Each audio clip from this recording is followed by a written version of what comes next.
गीता ज्ञान का अध्याय 3। आओ आओ, आज तुम बड़े जल्दी आ गए, यानी कि तुमने इतना समय कहाँ लगा दिया और आ भी बड़े धीरे धीरे।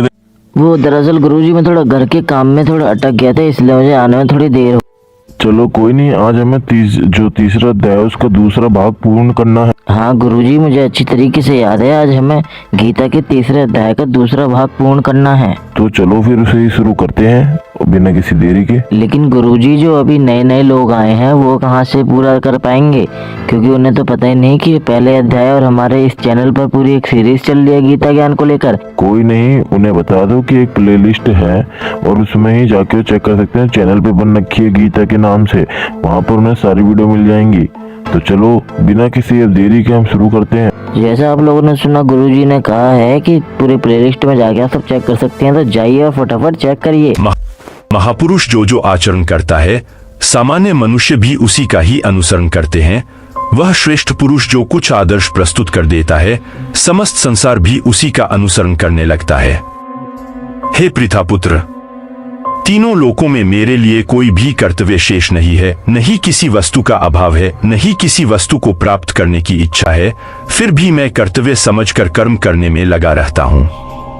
हे पार्थ, यदि मैं नियत कर्मों को सावधानी पूर्वक न करूं तो यह निश्चित है कि सभी मनुष्य मेरे ही मार्ग का ही अनुगमन करेंगे। इसलिए यदि मैं कर्तव्य समझकर कर्म न करूं तो ये सभी लोग भ्रष्ट हो जाएंगे, तब मैं अवांछित सृष्टि की उत्पत्ति का कारण हो जाऊंगा और इस प्रकार समस्त प्राणियों को नष्ट करने वाला बन जाऊंगा। ज्ञानी और अज्ञानी के कर्म। हे भरतवंशी, जिस प्रकार अज्ञानी मनुष्य फल की इच्छा से कार्य सकाम कर्म करते हैं, उसी प्रकार विद्वान मनुष्य को फल की इच्छा के बिना संसार के कल्याण के लिए कार्य करना चाहिए। विद्वान महापुरुष को चाहिए कि वह फल की इच्छा वाले सकाम कर्मी अज्ञानी मनुष्यों को कर्म करने से रोके नहीं, जिससे उनकी बुद्धि भ्रमित न हो, बल्कि स्वयं कर्तव्य कर्म को भली प्रकार से करता हुआ उनसे भी भली भांति कराते रहना चाहिए। जन्म से लेकर मृत्यु तक के सभी कर्म प्रकृति के गुणों के द्वारा संपन्न किए जाते हैं। अहंकार के प्रभाव से मोहग्रस्त होकर अज्ञानी मनुष्य स्वयं को कर्ता मानने लगता है।